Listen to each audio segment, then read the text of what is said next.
Fréquence Auto, Fréquence Auto, la radio des salariés de l'automobile. Florence Lagarde, Louis Hamelin. Bonjour à tous, ravi de vous retrouver pour ce nouveau numéro de Fréquence Auto, la radio des salariés de l'automobile. Bonjour Florence. Bonjour Louis, bonjour à tous.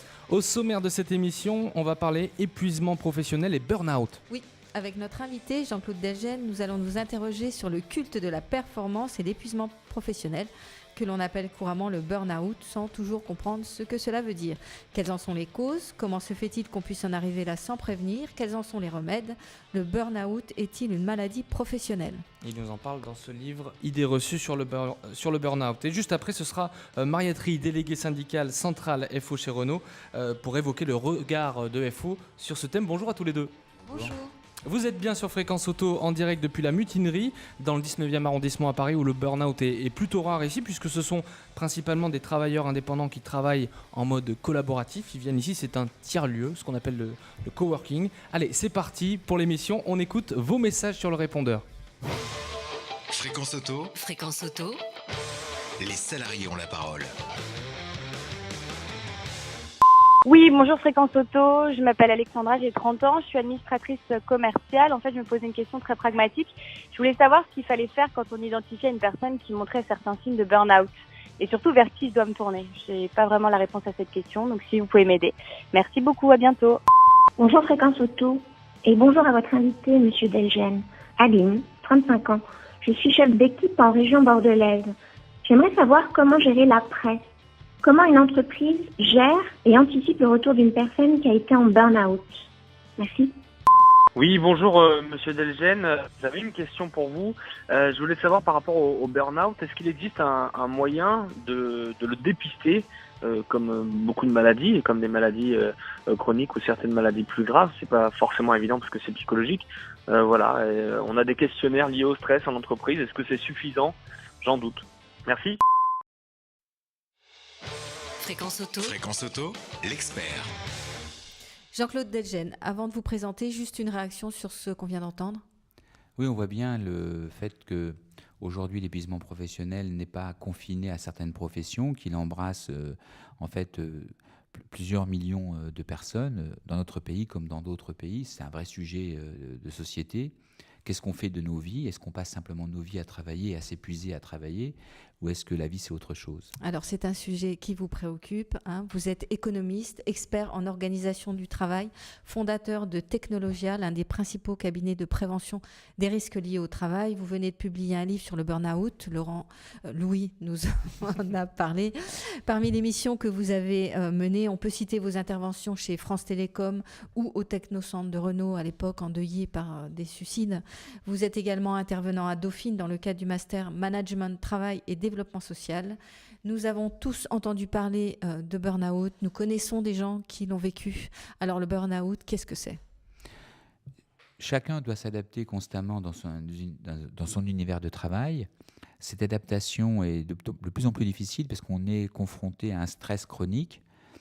Stress chronique qui provient à la fois d'exigences professionnelles, souvent elles-mêmes accentuées dues à la concurrence, et puis aussi au fait que de plus en plus on a une perte de sens au travail, une perte de la vision que nous avons du travail, et nous sommes en contradiction avec notre vision du travail, ce qui fait que nous avons de ce point de vue-là aussi des exigences émotionnelles qui sont difficiles. Si vous rajoutez le fait qu'il y a une pression, il y a ce qu'on appelle une précarité virtuelle intégrée du fait des 3 millions de chômeurs, 4 millions de chômeurs, 5 millions de chômeurs que nous avons dans ce pays.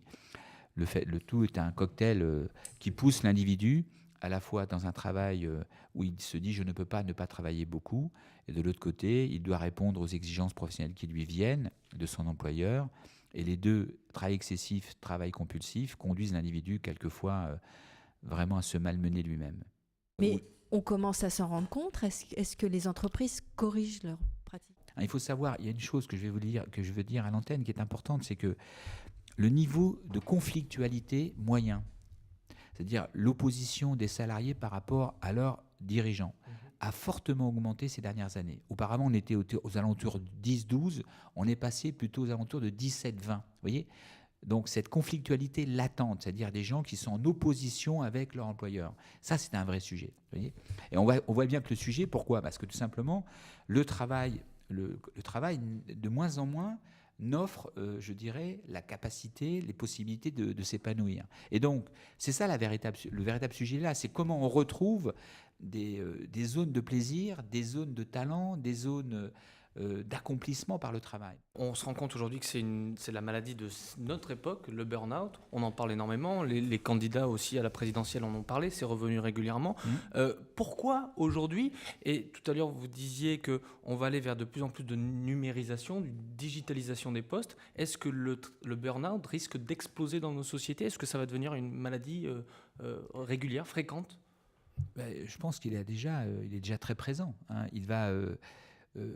aujourd'hui, si vous voulez, par exemple, vous prenez le système de prévoyance et de santé qui est donc porté par des organismes de prévoyance comme les groupes de prévoyance et de santé ou les assureurs. Il y a de plus en plus de personnes qui sont aujourd'hui sur le flanc, donc pris en charge par les systèmes de prévoyance et de santé. Ça coûte horriblement cher et le système est aujourd'hui... Le système est à bout. Il faut donc faire ce qu'ont fait les Américains. Les Américains, il y a 15 ans, étaient confrontés au même problème et les assureurs ont tordu le bras aux employeurs pour les obliger à mettre en place des systèmes de prévention plus efficaces. Il faut faire ça en France. Alors justement, qu'est-ce qu'on peut faire? Comment les entreprises peuvent agir? Déjà, il faut mettre en débat, comme on le fait là à travers votre émission, la question des situations de travail. Faire en sorte que chacun puisse s'exprimer sur son ressenti. Ensuite, il faut de plus en plus programmer les charges de travail. Aujourd'hui, on travaille constamment. Il y a une déconnexion entre le lieu de travail et le temps de travail. Auparavant, vous alliez à votre travail, vous sortiez de votre travail. Aujourd'hui, vous aviez des horaires, vous aviez des lieux, vous sortiez. Maintenant, vous êtes constamment en connexion. Vous avez tous les outils, ce que j'appelle la laisse électronique, qui vous permet d'être en connexion permanente. Les mails qui arrivent à 22h. Voilà, donc, alors qu'est-ce qu'on fait? C'est le droit à la déconnexion qui est important? Une des réponses, et je l'ai salué moi à mon temps, c'est le fait effectivement qu'il faut mettre en place des systèmes, alors soit sous la contrainte, soit par l'éducation, mais favoriser le droit à la déconnexion des individus, leur permettre d'avoir une vie après le travail. Il faut savoir que quand vous travaillez plus de 55 heures par semaine, vous avez un risque accru d'AVC de 1/3. C'est énorme. Il faut savoir que la santé, quand vous l'avez, tout va bien, mais quand vous la perdez, vous ne la rattrapez plus. Et donc, aujourd'hui, pour les salariés, pour les actifs, pour tout le monde, le premier investissement devrait être la santé. Jean-Claude Delgen, vous parlez des questions de santé. Que faire justement quand quelqu'un est déjà en situation de burn-out? Quels sont les remèdes pour lui? Alors, c'était une des questions qui était posée. Déjà, il faut effectivement pouvoir écouter, c'est-à-dire quand quelqu'un est dans une difficulté, il faut savoir l'écouter et l'orienter vers des ressources à la fois soit internes à l'entreprise ou au service public, le médecin du travail, le psychologue, l'infirmière, enfin des gens qui sont capables de poser un premier diagnostic, ou si la personne est vraiment mal ou si elle n'a pas confiance dans ses relais, dans ses ressources internes, il faut l'envoyer vers des ressources externes à l'entreprise. Alors il y a des différents centres, par exemple il y a des CHU aujourd'hui qui ont des consultations qui sont très adaptées. Si vous êtes proche de l'effondrement, il faut même peut-être envisager l'hospitalisation. Vous voyez, si vous êtes au départ du processus, eh bien simplement prendre 15 jours, 3 semaines. Voilà. Ce qu'il faut savoir, il y a un signe qui, pour répondre à une question qui m'était posée, qui est très importante. Comment on repère? Quand vous êtes quand vous êtes vraiment fatigué, quand vous êtes vraiment touché sur le plan psychique, eh bien, tout simplement, le sommeil n'opère plus. C'est-à-dire que, globalement, une nuit de sommeil ne vous permet pas de vous rétablir. Donc, ça veut dire qu'on est condamné aussi à considérer le burn-out comme une maladie professionnelle incontournable parmi les... Aujourd'hui, le burn-out n'est pas reconnu comme une maladie professionnelle. C'est extrêmement compliqué pour être reconnu, puisque, en fait, quand vous déposez un dossier pour être reconnu au niveau de l'épuisement professionnel, il n'y a pas de tableau qui existe de maladie professionnelle, donc vous devez passer devant un comité régional de reconnaissance des maladies professionnelles. Le médecin instructeur demande à ce moment-là à ce que vous ayez, je dirais, la capacité de démontrer 2 choses. La première, c'est que l'épuisement professionnel est en liaison directe et essentielle avec le travail, ce qui est normal. Et la deuxième condition, c'est que vous ayez un taux prévisionnel de la capacité professionnelle permanente d'IPP d'au moins égal à 25%. Et 25%, c'est extrêmement élevé. Vous voyez, par exemple, je le dis dans le livre, si on vous coupe un bras, sur le plan physiologique, vous avez 20% d'IPP. Si on vous crève un œil, sur le plan physiologique, vous avez 25% d'IPP. Vous voyez ? Bon, quand sur le plan psychique, vous avez une dépression due à l'épuisement professionnel, vous êtes entre 10 et 15, aux alentours de 12-15. Vous voyez ? Bon. Donc, vous voyez, donc le fait est que... la grille est mal faite. La grille laisse dehors la grille de qualification. Hein, c'est simplement pour instruire un dossier. On vous demande de prouver 25% d'IPP simplement pour déposer un dossier. Il y a beaucoup d'efforts à faire, encore une fois. Merci beaucoup Jean-Claude Delgen d'être passé nous voir, directeur de Technologia. Vous pouvez aller trouver toutes ces infos et bien plus encore sur le site de Technologia. Et puis donc ce livre qui sort le 11 mai, Idées reçues sur le burn-out, au Cavalier Bleu. Ces deux éditions, Le Cavalier Bleu. Merci beaucoup d'être passé nous voir. Merci. Fréquence Auto, le regard de... Et aujourd'hui, c'est le regard de Mariette Rie, déléguée syndicale centrale FO. Mariette, vous allez nous donner votre vision sur ces questions d'épuisement professionnel. Oui, Mariette, on imagine bien que le burn-out, c'est un sujet qui vous préoccupe. Ah bah bien entendu, il s'agit de la santé des salariés et pour nous, chez FO, un des points importants est bien entendu de défendre l'intérêt des salariés, mais leur santé également. De toute façon, on sait très bien que légalement, la santé des salariés est de la responsabilité de l'entreprise. Nous, en tant que syndicalistes, on est là également pour faire en sorte que ces réglementations soient respectées. Alors, est-ce que justement ce sujet est suffisamment pris en compte dans les entreprises ? Est-ce que vous avez des outils pour aider les salariés ?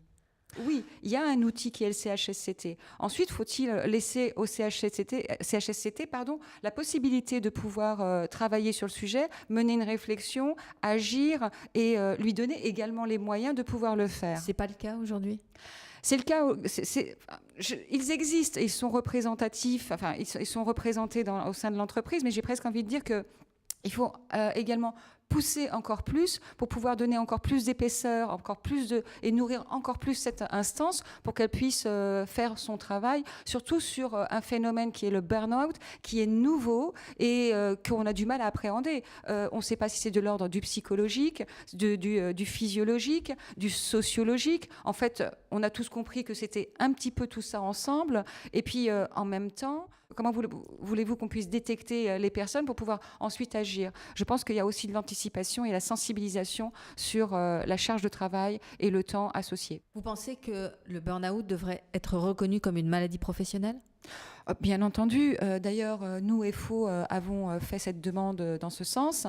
Et je souhaitais surtout rajouter qu'en fait, avec les évolutions de toutes les technologies liées au numérique et l'accélération de la diffusion de l'information, il est nécessaire d'encadrer et de faire en sorte de pouvoir développer des moyens.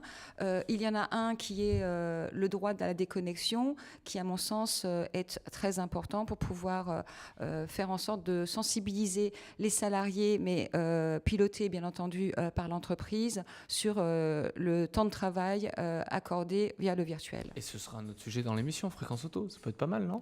Le droit à la déconnexion. Exactement, ce sera intéressant de débattre sur ce sujet. Merci beaucoup Mariette. Fréquence Auto, Emploi, vie au travail, organisation, digitalisation, Made in France tous les sujets qui concernent les salariés de l'auto sont dans Fréquence Auto. Eh bien c'est fini, nous sommes arrivés au terme de ce numéro de Fréquence Auto. Rendez-vous le mois prochain, on parlera notamment de l'importance du manager avec Charles Vanek dans un prochain numéro. Vous pouvez d'ores et déjà nous poser vos questions en appelant le 01 84 25 17 17. Vous aurez la possibilité de questionner directement notre invité en laissant votre message sur le répondeur comme l'ont fait de nombreux auditeurs et on les remercie. Et puis n'oubliez pas de partager tous ces podcasts sur les réseaux sociaux. Ils seront disponibles via notre chaîne YouTube Fréquence Auto. Merci Florence, à très vite. Merci à tous de nous avoir suivis. À très bientôt sur Fréquence Auto. Fréquence Auto. Réécoutez cette émission sur la chaîne YouTube Fréquence Auto et partagez-la sur les réseaux sociaux.